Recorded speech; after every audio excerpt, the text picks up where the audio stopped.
अब जो hiring manager थे उनको मेरा सीवी अप्रूव करने में 2-3 बिजनेस डेज लग गए। अब यहाँ पर जो आपका पहला टेक्निकल राउंड होगा it will be based on AI based assessment. तो जो भी क्वेश्चंस टेक्निकल पैनल ने पूछा they will totally scenario based. The HR round was scheduled after 2 days of the technical interview. अब एचआर ने मुझे बोला कि we have a strict budget, we have a budget approval of this much amount, but मैंने बोला कि नहीं, मुझे एटलीस्ट इतना चाहिए based on the market value. BGB complete होने के बाद में they were ready to release the offer letter. आपको कुछ ऐसी चीजें बताता हूँ which can help you to crack the Hexaware technologies interview. अपने कॉन्फिडेंस के साथ में आंसर देना है। Many of my friends were rejected in the AI interview, some were rejected in the technical round. अब ये सारी चीजें स्टार्ट होती हैं पिछले महीने से। When I was trying to change my job, मैंने सबसे पहले naukri.com प्रोफाइल को अपडेट किया and after updating the naukri.com profile मुझे 4 से 5 दिन के बाद में हेक्सावेल टेक्नोलॉजीज के एचआर का कॉल आया। अब ये जो स्क्रीनिंग राउंड होता है, as you all know, it's all about discussing the roles and responsibilities, your CTC, expected CTC, आप कौन से टेक्नोलॉजीज के साथ काम करेंगे, कौन से प्रोजेक्ट पे काम करेंगे एंड कितने दिन में you can join them. All of these things get clear there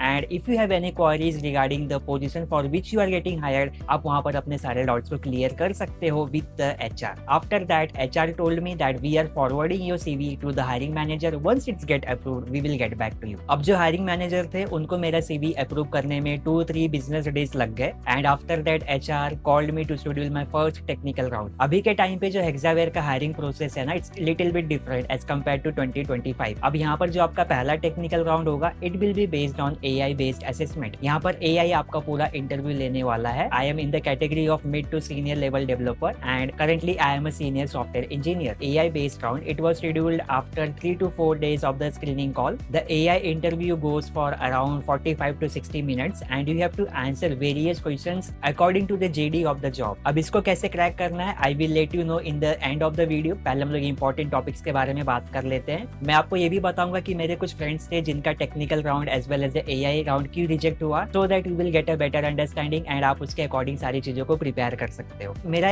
AI interview होने के बाद में I waited for 5 to 6 days and the HR updated me that the result is positive and we are moving with the technical round. So मैंने अपने availability के हिसाब से अपना टेक्निकल राउंड को शेड्यूल करवाया and this technical round was basically more of a scenario based questions based on my domain. I am a Microsoft 365 developer. तो जो भी questions टेक्निकल पैनल ने पूछा they will totally scenario based and according to my domain. They have nothing asked related to my projects or anything. अब मैं यहाँ पर आपसे क्वेश्चन आंसर डिस्कस नहीं करने वाला बिकॉज आपका इंटरव्यू किसी भी डोमेन के लिए शेड्यूल हो सकता है, आपका एचआर इंटरव्यू पैनल कोई भी हो सकता है। So questions are never going to be same. 20-30% का रेशियो रहता है कि हाँ ये क्वेश्चन हमेशा पूछा ही जाता है इंटरव्यू में। So it depends on the scenarios as well. अब जो टेक्निकल राउंड था it was scheduled for 30 minutes but it went till 45 minutes and the very next day after the technical round the HR called me that your interview feedback is very very positive and we will soon schedule your HR round. The HR round was scheduled after 2 days of the technical interview. HR round में उन्होंने मुझे वापस से link भेजा for joining the meeting. Currently they are using Glider for everything. यहाँ पर आपको teams का मीटिंग लिंक नहीं आएगा। एचआर राउंड मेरा 3 बार शेड्यूल हुआ the same day after 2 hours। The hiring manager was busy in some other important tasks and 3 बार शेड्यूल होने के बाद में फाइनली मेरा एचआर राउंड हुआ। Now the main thing comes here is that अभी हम लोग कोई फ्रेशर तो है नहीं, so they are not going to ask us about the introduction or anything. They directly get back to the point कि how much you are expecting. So मैंने उनको अपना एक्सपेक्टेड अमाउंट वहां पर बताया। अब एचआर ने मुझे बोला कि we have a strict budget, we have a budget approval of this much amount, but मैंने बोला कि नहीं, मुझे एटलीस्ट इतना चाहिए based on the market value and the skills that I am going to bring. अब उसके बेसिस पे they said me that we will get back to you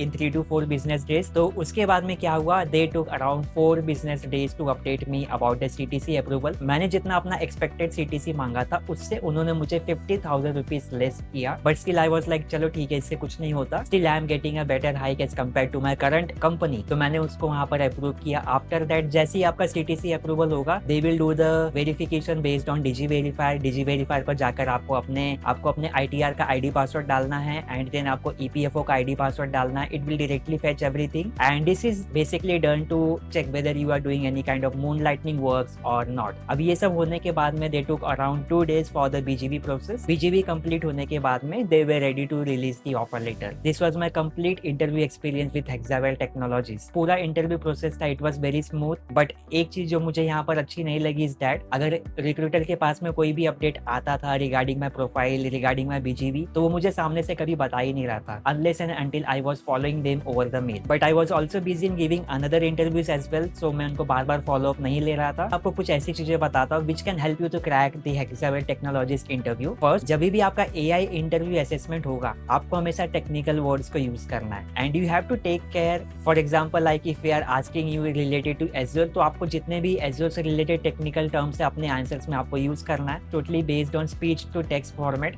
तो आप जो भी बोलेंगे it will type directly there, so you can not back space it or you can not just remove that word. जो भी आप answers दोगे उसी के बेसिस पे वो अपना नेक्स्ट क्वेश्चन को पुटअप करता है। For example if he is asking me about the CI/CD pipeline of Azure, so अगर वहां पे मैंने येट अनदर मार्कअप लैंग्वेज का एग्जांपल दे दिया उसको, तो जो उसका नेक्स्ट क्वेश्चन होगा it will be most probably based on yet another markup language only. And again I am saying to win this AI interview you have to use maximum technical words. Second is that if you want to crack the technical interview, आप you are going to join as a lateral hire, आपको थोड़ा बहुत अपने JD के according prepare करना चाहिए। It will help you to answer them more fluently. अपने basics भूल जाते हैं अपने डोमेन के अंदर में, so you have to revise all those things so that you can perform better in the technical interview and to impress the technical panel in the technical rounds. ने confidence के साथ में आंसर देना है ताकि उनको भी लगे कि yes you have already worked on this tools and technology. Many of my friends were rejected in the AI interview, some were rejected in the technical round just because of their communication skills and lack of knowledge. And अब ये आपके position के ऊपर depend करता है, आप किस client के लिए हायर की जा रहे हो उसके ऊपर भी डिपेंड करता है मैनेजरियल या क्लाइंट राउंड होने वाला है कि नहीं। In my case there was only one technical AI based interview, second was technical interview with the human panel and third was the HR round. That's it.